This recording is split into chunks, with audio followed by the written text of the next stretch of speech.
Na aula de hoje, vamos falar um pouco sobre dislexia. Vamos falar um pouquinho sobre as características, fazer uma definição e traçar, alguns critérios para que professores, professoras possam observar isso em sala de aula e conseguir auxiliar os seus alunos cada vez mais. Então, quando se fala dislexia, muitas pessoas só se lembram da questão do espelhamento das letras, de escrever ao contrário, por exemplo, escrever de trás para frente ou com letras espelhadas. A dislexia é um pouco mais ampla do que isso. Segundo a Associação Brasileira de Dislexia, a dislexia do desenvolvimento ela é considerada um transtorno específico de aprendizagem de origem neurobiológica, então ela tem sim uma origem biológica, e ela é caracterizada por dificuldade no reconhecimento preciso e fluente da palavra, inclusive no reconhecimento de olhar aquela letra e transformá-la em um som correspondente, que é a habilidade de decodificação e soletração. Essas dificuldades, normalmente, elas resultam de um déficit dentro de um componente fonológico da linguagem, não é? E são inesperadas em relação à idade e comparadas às outras habilidades cognitivas. Então, essa defasagem fonológica em compreender qual é o som que essa letra produz, quando eu junto com a outra letra, o que ela produz, se é com F, se é com V, se tem R, se o R é antes, se o R é depois, e enfim, ela fica desproporcional, por exemplo, às habilidades cognitivas que esse indivíduo tem, porque muitas vezes nas outras áreas e na compreensão de contextos, de histórias, na área artística, no desenvolvimento social e até o diálogo desse aluno, ele está bem desenvolvido e essa é uma área fonológica que está com maior dificuldade. Dentro das áreas cerebrais, o que acontece? Quais são os campos ativados, por exemplo, no processo de leitura de uma pessoa sem dislexia e de uma pessoa com dislexia? Quando você tem uma pessoa sem dislexia e você oferece para ela um texto, você tem um primeiro campo cerebral que é ativado, que é responsável por identificar que signo é aquele, porque as letras, elas são signos. Uma segunda área também é prontamente ativada, que ela vai fazer a interpretação, desses sons palavras. Então, exatamente, esse é um signo, quando eu junto, traz aí a consciência fonológica, então eu vou compreender que a junção desses signos me traz um som, que juntando esses sons eu tenho uma palavra, e entra uma terceira área, que é a área de planejamento, e é onde faz toda a junção do que foi visto, então do que foi lido, coordenado com o que aquilo significa e qual é a ação que eu tenho que tomar a seguir.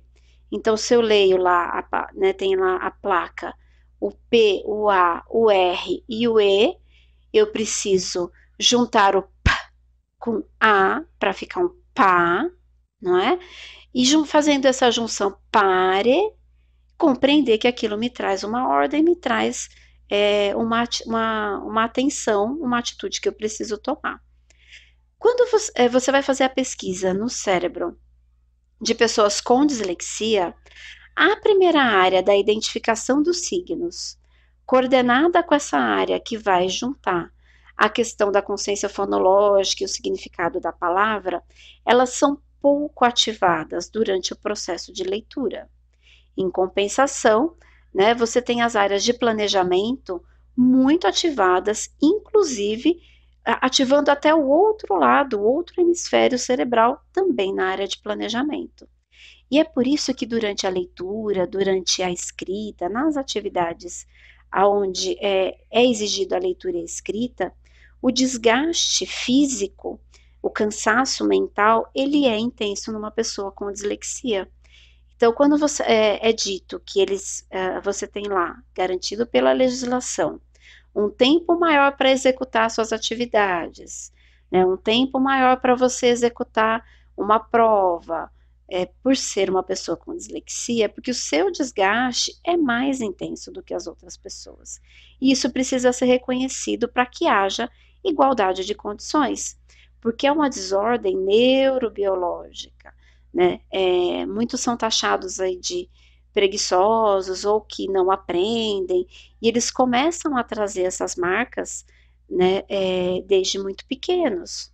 Então, por isso que trazer o suporte, tanto na escola, quanto o suporte psicológico é fundamental, para que ele não carregue essa dificuldade e essa marca na sua autoestima, porque isso também aprofunda, né, o problema e vai trazer outros impactos na sua aprendizagem. Então, vamos pensar agora como é feito o diagnóstico de dislexia. Então, a primeira etapa é que não há um diagnóstico precoce de dislexia. É preciso se iniciar o processo de alfabetização, né? Nós vamos até falar de alguns sinais anteriores aqui da entrada no ensino fundamental, mas é só ali a partir dos 7 anos, quando ele já foi minimamente exposto aos processos de alfabetização, que a gente começa a levantar a hipótese de dislexia, que você precisa ter uma dificuldade persistente, mesmo com outras possibilidades, né, de intervenção e de estudo. Então, o diagnóstico ele é feito através de uma equipe multidisciplinar, que precisa ser composta, né, pelo neuropsicólogo, pelo fonoaudiólogo, né, pela neuropediatra, né, pelo profissional da neuropediatria, o psicopedagogo e o suporte educacional. Por quê? Você vai precisar do relato dos professores, né, do relatório desses profissionais que também atuam com essa criança para poder diagnosticar a questão da dislexia. Mesmo nós mostrando, quando a gente fala das áreas cerebrais que foram ativadas durante a leitura, não existe um exame como uma tomografia, né, especificamente para o diagnóstico da dislexia. Esses exames que são citados quando a gente vai falar da questão da leitura e da escrita, quais são as áreas cerebrais que são ativadas, eles são exames utilizados mais para pesquisa e não para diagnóstico, tá bom? Esses profissionais, né, que estão envolvidos, eles precisam seguir protocolos específicos para a detecção de dislexia, porque eles também precisam descartar outras patologias, outras questões que podem estar interferindo, né? Então, precisa verificar se essa criança tem uma boa visão, uma boa audição, uma boa compreensão do que lhe é dito. É muito importante também que esses testes, salientar que esses testes, eles vão avaliar o quê?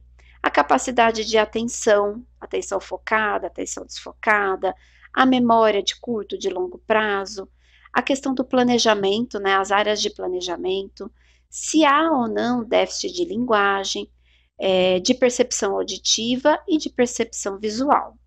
Além dos testes realizados com a criança, especificamente, os familiares também são convidados a responder alguns questionamentos para que também se possa detectar outras dificuldades ou até outros sintomas fora da questão escolar, como questões referentes à desatenção, desorganização, com os pertences ou até com o próprio autocuidado, certo?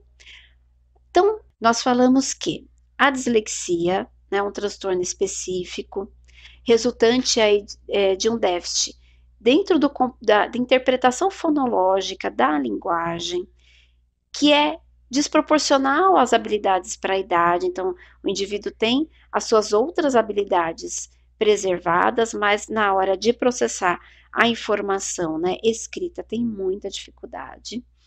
Que o funcionamento, né, entendendo o que acontece, o funcionamento, quando eu vou fazer a leitura de uma determinada palavra, eu olho os símbolos. No caso das pessoas com dislexia, as áreas cerebrais responsáveis pela identificação de letras e pelo significado da palavra, ela fica defasada, não é? E aí as áreas que são responsáveis por organizar essa informação se sobrecarregam, e é por isso que é um desgaste na hora da leitura, um desgaste na hora das atividades e até esse gaguejar na hora da leitura. e que o diagnóstico é feito através de uma equipe multidisciplinar, através de uma série de protocolos e testes específicos para verificar a dislexia e descartar outras patologias. Dentro dos sinais na educação infantil, o diagnóstico da dislexia, ele é feito a partir dos 7, 8 anos. Mas esses sinais que a gente começa a observar na educação infantil, eles serão levantados quando essa criança, quando esse aluno for para o processo diagnóstico.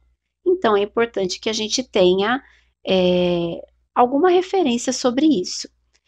Pensando aqui na educação infantil, é muito comum observar, né, uma dispersão muito grande desse aluno, o desenvolvimento da atenção com dificuldade para se estabelecer mesmo em atividades que ele goste de fazer, atrasos na linguagem, na fala, omissões na fala, atrasos no sentido mesmo da compreensão e da emissão da fala, dificuldades, às vezes, para aprender canções e cantigas com rimas, para desenvolver essas rimas, que são brincadeiras, primeiro, extremamente importantes nessa faixa etária da educação infantil, e que as crianças gostam bastante. Muitas vezes esse aluno pode sentir mais dificuldade. Pode também apresentar dificuldades com atividades que exijam uma observação, por exemplo, como quebra-cabeça, jogos de encaixe, porque ele precisa observar o formato, né, e fazer essa comparação. Se essa área, né, que faz essa, entre aspas, a leitura visual, né, ela está comprometida, ele vai ter dificuldades nessas atividades. E tem pouco interesse em livros impressos, né, onde você tem um número muito grande de letras, porque os signos para eles não fazem tanto sentido. Mas é na verdade, na idade escolar, no ensino fundamental, que esses sinais eles ficam mais intensos, porque na educação infantil, muitas crianças podem apresentar isso. E não é o caso de você fazer um encaminhamento para um diagnóstico de dislexia, não. Na educação infantil não há encaminhamento para diagnóstico de dislexia. A diferença é que as crianças vão superando essas dificuldades. E a pessoa com dislexia, por ter uma origem, né, uma causa neurobiológica, essa dificuldade ela vai se tornar persistente. E quando chegar na idade escolar, ela vai se expressar na dificuldade de aquisição, né, e da automação da leitura e da escrita.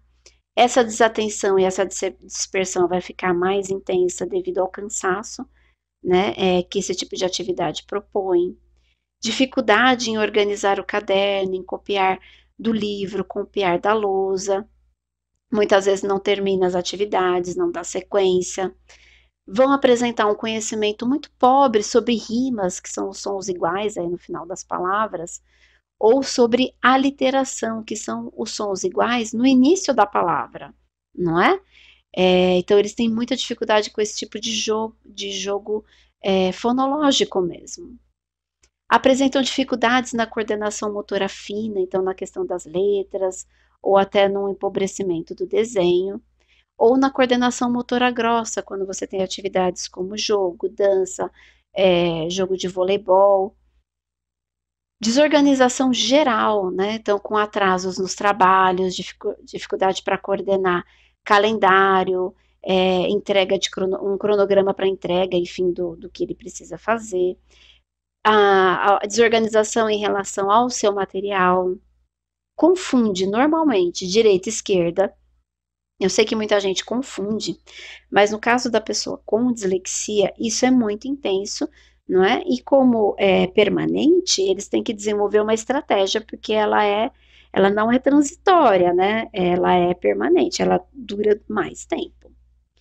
Apresentam muita dificuldade em manusear mapas, dicionários, listas telefônicas, principalmente porque eles são organizados por ordem alfabética, né? Então, você traz uma ordem que não é algo confortável para a pessoa com dislexia. E, normalmente, os seus textos, frases, têm um vocabulário bem pobre, bem vago, com dificuldades, né, nessa questão da coordenação das ideias. E isso é muito comum, né, que a gente observe. E observando essas dificuldades, né, o professor, a professora precisa o quê? Relembrar o que a gente conversou um pouquinho sobre as outras causas, né, sociais, ambientais, fazer uma conversa com a família, ver se essa dificuldade já é relatada há outro tempo, né, e realizar os encaminhamentos relatando, né, através de um relatório, as dificuldades observadas pedagógicas em sala de aula. Agora, algumas estratégias no seu dia a dia, né, podem ajudar, porque esse indivíduo com dislexia, ele precisa, né, passar por algumas terapias. O apoio de psicólogos, o apoio da fonoaudióloga é essencial e de psicopedagogos para desenvolver o quê? Estratégias de leitura, de escrita, de consciência fonológica, para que ele vá superando essa dificuldade anterior. Mas em sala de aula, o que pode ajudar tanto o professor quanto a professora no seu dia a dia? É muito importante usar o apoio visual ou o apoio até concreto, usando aí figuras, fotos, trazendo conteúdo em vídeo, maquete, em miniatura, para além dos textos. Porque muitas vezes você traz o conteúdo, né, apenas na forma escrita, que é a forma onde ele vai apresentar uma maior dificuldade. É importante intercalar períodos de muita atenção, né, quando ele está com a atenção muito focada numa atividade mais escrita, com atividades mais livres, para que ele possa também dar um descanso, vamos dizer assim, para essa área de planejamento que trabalha, no caso da pessoa com dislexia, de forma até dobrada, né? Então, conforme você estica muito o período de atenção em textos muito longos ou atividades muito cansativas, a atenção diminui e a qualidade também da execução da atividade também vai diminuindo. Em atividades mais complexas, amplie o tempo ou faça uma divisão dessas atividades. Vai fazendo uma priorização. Então, você pode até segmentar a atividade de forma que ele possa ir cumprindo por etapas, para que ele não fique com a atividade toda para executar de uma única vez. Sempre que você começar um novo tópico, um novo assunto, observe, forneça um resumo, trazendo os pontos principais, as ideias-chaves. Você pode utilizar, por exemplo, um mapa mental. O mapa mental, ele é um recurso fantástico, não só para pessoas com dislexia, mas ele traz para a aprendizagem um outro referencial, uma outra forma de compreender um contexto. Utilizando o mapa mental, você pode utilizar figuras, desenhos, você pode colocar só as ideias-chave, só palavras-chave, e aí você vai fazer o quê? Uma delimitação desse conteúdo, né, para que fique mais simples a compreensão. E quando ele for para o texto, para uma coisa mais longa e mais extensa, isso já vai estar mais estabelecido e um pouco mais tranquilo, né? Delimite o seu objetivo de aprendizagem. Se o seu objetivo na sua matéria é a compreensão do contexto histórico, a linha do tempo, a sequência dos eventos, o que levou, né, ao que enfim, a decisão X, a decisão Y, você precisa, né, ter à disposição desse aluno o material para ele consultar. Então, se o seu objetivo é que ele compreenda, por exemplo, esse contexto mais amplo, não faz sentido exigir, por exemplo, que ele decore fatos, números, datas, porque esse tipo de registro, onde ele precisa usar essa memória, principalmente a memória que é do processo visual e auditivo, ele vai enfrentar mais dificuldade. Isso não quer dizer que ele não compreendeu o conteúdo e que ele não tem condições de te dar uma resposta sobre aquilo que ele está colocando.